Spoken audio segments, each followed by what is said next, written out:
मैं आपको बाखबर कर रहा हूं, वो तूफान आने से पहले हमको तैयारी कर लेना चाहिए। याद रखो मेरी इस बात को, अगर आपका नाम वोटर लिस्ट से निकल गया तो मोदी को सबसे ज्यादा खुशी होगी। अगर नौजवानों तुम्हारा नाम वोटर लिस्ट से निकल गया तो तुमको इख्तियार हासिल नहीं होगा भारत के प्रधानमंत्री से पूछने के लिए कि क्यों बेरोजगारी मेरा मुकद्दर बन गया। कल तुम्हारा नाम वोटर लिस्ट से निकल गया तो वोट डालना तो दूर की बात, कोई आकर तुमसे कहेगा कि अपनी शहरियत साबित करो। यानी आप अपने रोजगार से महरूम, सबसे ज्यादा बड़ी चीज यह है कि आप अपनी इज्जत से महरूम हो जाएंगे। जब तेलंगाना में या आपके किसी रियासत में ये इंटेंसिव रिवीजन होगा तो आप लोग परेशान होने की जरूरत नहीं, अभी वक्त है। पासपोर्ट बना सकते, दबा के पासपोर्ट बनाओ। बर्थ सर्टिफिकेट नहीं है तो बर्थ सर्टिफिकेट बनाओ। बिहार में जो इलेक्शन कमीशन की जानिब से इंटेंसिव रिवीजन के नाम पर जो वोटर लिस्ट अब बनाई जा रही है, मैं तेलंगाना के आप तमाम लोगों से, खास तौर से भारत के गरीबों से, चाहे वो किसी मजहब से उनका ताल्लुक हो, खास तौर से मुसलमानों से, दलितों से, आदिवासियों से ये कह रहा हूं कि आप तैयार हो जाइए। अगर तेलंगाना हो या वेस्ट बंगाल हो या तमिलनाडु हो या भारत में पूरे रियासतों में इस तरह का इंटेंसिव रिवीजन करवाया जाएगा, तो मेरी आप लोगों से अपील है कि आप लोग अपना एक एक का बर्थ सर्टिफिकेट बनाइए। हाँ, जो हमारे बुजुर्गों की उम्र 70 साल के ऊपर है उनका बर्थ सर्टिफिकेट अगर है तो बहुत अच्छा है, अगर नहीं है तो आप उनका पासपोर्ट बनाइए। आप बर्थ सर्टिफिकेट अपना बनाइए और अगर 10th क्लास की मार्कशीट है तो उसको तैयार रखिए। अगर कास्ट सर्टिफिकेट है उसको तैयार रखिए, अगर नहीं है तो बनवाइए। पासपोर्ट नहीं है तो बनवाइए, बर्थ सर्टिफिकेट नहीं है तो बनवाइए। अगर कोई रिटायर्ड पेंशनर है तो जो पेंशन का ऑर्डर मिलता है उसको उठाकर रखिए। अगर आपको 2 BHK का सर्टिफिकेट मिलता है कि आपको 2 BHK दिया गया, उसको उठाकर हिफाजत से रखिए। अगर जमीन गवर्नमेंट ने आपको अलॉट की तो उसको उठाकर रखिए। अगर आप गवर्नमेंट के मुलाजिम हैं या थे, उसका ID कार्ड उठाकर रखिए। क्योंकि याद रखिए मेरी इस बात को कि अब जब इंटेंसिव रिवीजन हो रहा है तो इलेक्शन कमीशन ने जो हिदायतें BLOs को दी हैं बिहार में, उसमें यह कहा गया कि अगर इलियास साहब के घर पर कोई 3 मरतबा BLO चला जाएगा और 3 मरतबा किसी जायज वजह से इलियास साहब अपने घर पर मुकीम नहीं होंगे तो BLO उसकी इत्तला ERO को और AERO को देगा।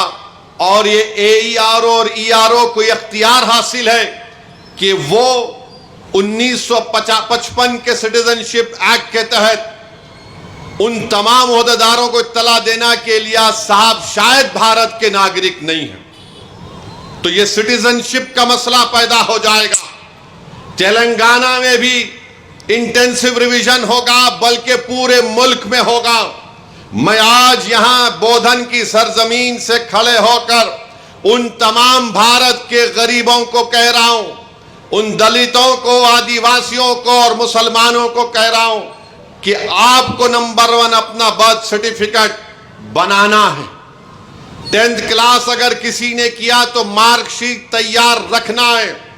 कास्ट सर्टिफिकेट है तो तैयार रखिए, और अगर आप उस कास्ट में आते हैं उसका सर्टिफिकेट निकलवाइए।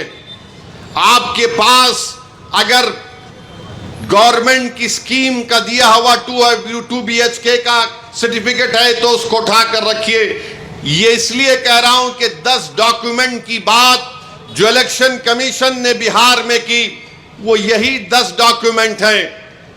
हमने सुप्रीम कोर्ट को अख्तरुल ईमान मंजलिस की तरफ से गए तो सुप्रीम कोर्ट ने अपने इंटरिम ऑर्डर में कहा कि प्राइमा फेसी हम इलेक्शन कमीशन से कहती है कि आधार कार्ड को भी, जो इलेक्शन कमीशन का वोट डालने का एपिक कार्ड होता है, राशन कार्ड को भी वो कंसीडर करे।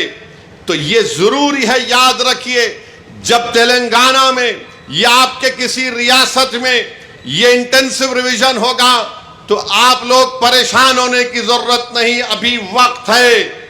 पासपोर्ट बना सकते, दबा के पासपोर्ट बनाओ। बर्थ सर्टिफिकेट नहीं है तो बर्थ सर्टिफिकेट बनाओ। कास्ट सर्टिफिकेट है या नहीं है, आप आते हैं उस कास्ट में तो उस कास्ट सर्टिफिकेट को बना के रखो। याद रखो मेरी इस बात को, अगर आपका नाम वोटर लिस्ट से निकल गया तो मोदी को सबसे ज्यादा खुशी होगी। क्यों खुशी होगी? क्यों खुशी होगी बताता हूं मैं आपको।